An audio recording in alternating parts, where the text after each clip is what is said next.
Hello everyone, this is Gay and welcome to ATKC Home Improvement Show. This is an interesting product which I have imported it from China. It is called Duratec Model 631 Grout Spreader. Consists of 4 pieces odd size rubber pieces. Let's open it and see what is inside.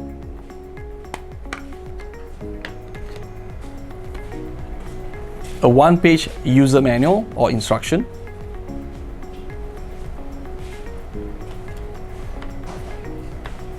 Four pieces of grout spreaders in different shape and size with markings of 10, 8, 90 degree, 60 degree and etc. So can any one of you guess what does these grout spreaders do? I'm sure that you have seen this before, which is filling and leveling up the cement grouting lines on your floor and wall tiles.